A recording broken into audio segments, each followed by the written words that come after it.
Hello guys, Jacks here. இன்றைக்கி எனக்கு semester exam, அதனால் மார்னிங்கே எழுந்துச்சி சீக்கிரமாக காலேஜுக்கு கிளம்பிட்டேன். இன்றைக்கி பிரேக்ஃபாஸ்ட்டுக்கு டால்ஸும் எக்கும் செஞ்சு கொடுத்துருந்தாங்க அம்மா. அண்ட் கொஞ்சம் ஃப்ரூட்ஸுமே கட் பண்ணி வச்சுருந்தாங்க. அதையும் சாப்பிட்டு ஹால் டிக்கெட் ஐடி கார்டெலாம் கரெக்டாக இருக்கான்னு பார்த்துட்டு ஃபிட் செக் பண்ணிட்டு காலேஜ் கிளம்பிட்டேன் கைஸ். இப்படி டெய்லி விலாக்ஸ் என்னோடய பேஜில் போஸ்ட் பண்ணிகிட்ருக்கேன். மறக்காமல் என்னோடய பேஜை ஃபாலோ பண்ணிக்கோங்க. காலேஜுக்கு போயிட்டு எக்ஸாம் முடிச்சுட்டு வீட்டுக்கு வந்துட்டேன் கைஸ். வீட்டுக்கு வந்துட்டு கொஞ்சம் டால் இருந்துச்சு, அதையுமே திருப்பி சாப்பிட்டு ஈவினிங் ஆன உடனே பிரெயின் கிளம்பிட்டேன் கைஸ்.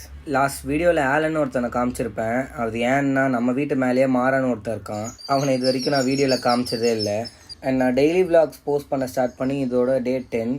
நிறைய பேர் ஃபாலோ பண்ணி சப்போர்ட் பண்ணுறீங்க. Much love guys and keep supporting guys. இன்னும் நிறைய வீடியோ இதே போல் காத்துக்கிட்டு இருக்கு. அண்ட் பிரெயினில் கிளாஸ் முடிச்சுட்டு ஒரு ஃபங்க்ஷன் இருந்தது, அப்படியே கிளம்பிட்டேன் கைஸ். காலேஜ் ஃப்ரெண்ட்ஸ் எல்லாருமே அந்த ஃபங்க்ஷன் போயிருந்தோம்.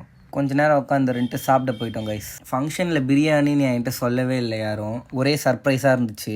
பிரியாணி சாப்பிட்ட மயக்கத்தில் சாமி வந்து ஆட ஆரம்பிச்சிட்டானுங்க நம்ம பசங்க. ஒரே ஃபன்னு தான் கைஸ். ஃபங்க்ஷன் முடிச்சுட்டு வீடியோ முடிச்சிட்டேன் கைஸ். அடுத்த வீடியோவில் சந்திப்போம். அது வரைக்கும் பாய் கைஸ்.